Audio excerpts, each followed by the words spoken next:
The Red Cross has urgently appealed for civilians in East Aleppo to be protected before it is too late, adding that it was ready to help with evacuations if an agreement can be reached as forces loyal to the Syrian President Bashar al-Assad close in on remaining opposition enclaves.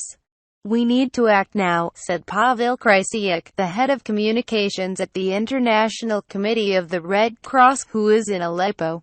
"We need to depoliticize the process of protecting civilians. We need to put their lives first. And we need to do it now before it is not too late."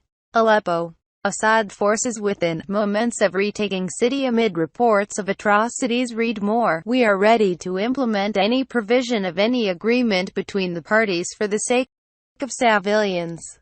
This is our role as neutral intermediary and we are on standby. But we are also running out of time here and we need to act before it is too late so we can save the lives of civilians that still can be saved." Tens of thousands of civilians remain trapped in a shrinking patch of opposition territory in East Aleppo, weeks into an offensive led by Assad's military and Iranian-backed militias, and supported by Russian air power, that has brought the Syrian strongmen within reach of a key victory in the war.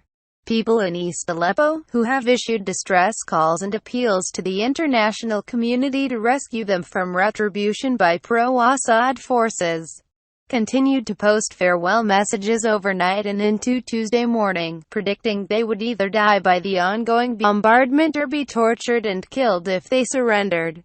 "Please just tell our stories to the world. Please let my son be proud of his father," said one resident of East Aleppo in a text message. A doctor described the situation as beyond a tragedy, with corpses in the street and people attempting to flee to government-held areas as a result of hunger and cold. "We are besieged from all sides and death is coming from the air," he said. "Remember that there was once a city called Aleppo that the world erased from the camp and from history." This is a farewell message from a doctor, whose fate along with that of his companions is death or arrest at any moment. One resident said the airstrikes had subsided by Tuesday morning due to lower visibility and rain, offering a brief respite to civilians who are still on the move and seeking shelter in the rebel districts. Some of those attempting to find shelter away from the front lines were carrying blood and IV drips as they marched through rebel-held districts, another resident said. The UN chief Ban Ki-moon expressed grave concern over unverified reports of atrocities against a large number of civilians, including women and children. In a statement, Ban stressed the obligation of all parties to protect civilians and abide by international humanitarian and human rights law. This is particularly the responsibility of the Syrian government and its allies. There were unverified reports of extrajudicial killings by pro-regime forces as well as mass detentions and arrests.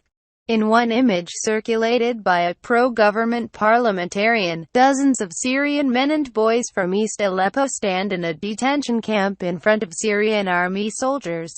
The Syrian Observatory for Human Rights, a war monitor, said there were corpses abandoned in the city streets with residents too terrified by the shelling to bury them, adding that there were real massacres taking place in the city. The UN humanitarian advisor on Syria, Jan Egeland, said the Syrian and Russian governments must be held responsible for any atrocities committed by militias loyal to Assad.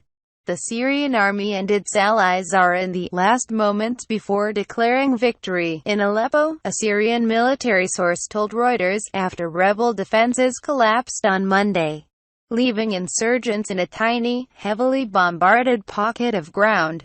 The battle for eastern Aleppo in maps.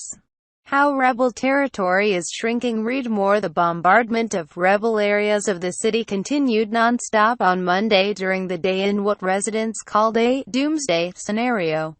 The battle in eastern Aleppo should end quickly. Rebels, don't have much time. They either have to surrender or die. Lieutenant Gen Zaid al-Salah, the head of the government's Aleppo Security Committee, told reporters in the recaptured Sheikh Zayed district of the city. The ICRC said, Thousands of civilians' lives are in danger as front lines close in around them in eastern Aleppo.